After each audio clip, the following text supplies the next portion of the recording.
ઊભી થઈ જાય.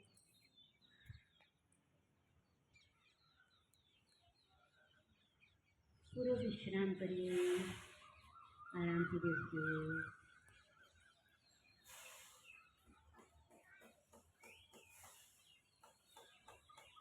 શ્વાસ પર ધ્યાન. ઓમકાર. આપણે ઓમ એટલે પરમાત્માનું પ્રતીક છે. ઈશ્વરને તમારે આહ્વાન કરવાનું છે. ઈશ્વર તમે આવો, પધારો અમારી વચ્ચે, અમને આશીર્વાદિત કરો. તો ખૂબ પ્રેમથી ને શ્રદ્ધાથી જો તમને આજે અનુભવ આખો અલગ જ અનુભવ થશે, એવી ભાવના, એવી શ્રદ્ધા હશે ને, તો ચોક્કસ તમને અનુભવ થશે કે મારા માથે ભગવાને હાથ મૂક્યો છે, મારા હૃદયમાં ભગવાન વસી ગયા છે, મારા મમ્મી પપ્પા મને આશીર્વાદ આપવા આવી ગયા છે, મારા દાદા દાદી, નાના નાની બધા મારી આજુબાજુ બેઠા છે, હું એકલો જ અહીંયા છું, મારી સામે હનુમાનજી આવ્યા.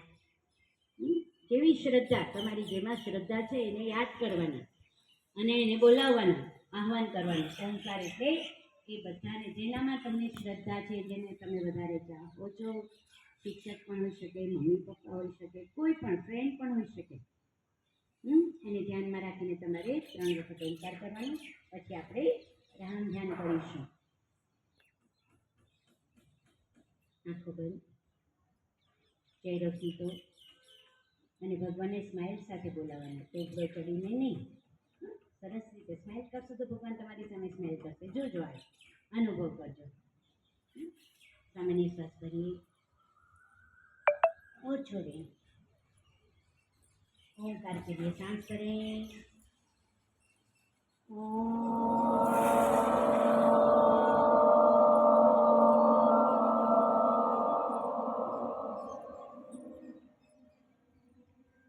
सांस भरें.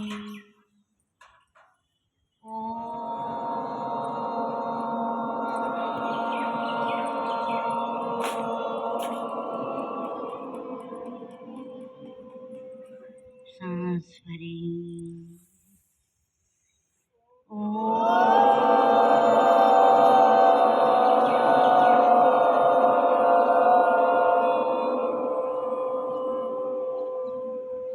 विश्राम करें, पूरा आराम. अपने पूरे शरीर का वजन धरती माता को दे दें. धरती माता की गोद में जैसे बैठे हम, अपनी माँ की गोद में जैसे बैठे हम, वैसे आराम से बैठना है. और कल की तरह हम राम ध्यान करेंगे पूरी श्रद्धा के साथ. 3 प्रकार के राम बोलने हैं हमें. एक तो पूरा लंबा राम, राम, फिर मध्यम लय में लिखना है. राम राम राम राम, प्यार से पुकारना है. और लास्ट में स्पीडी राम.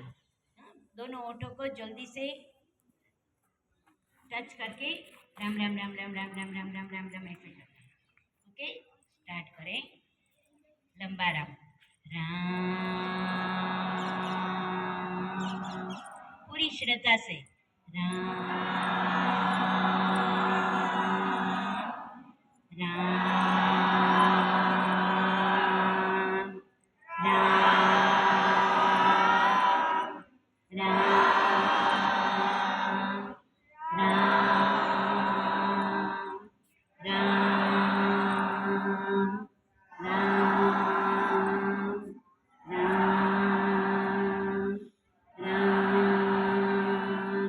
राम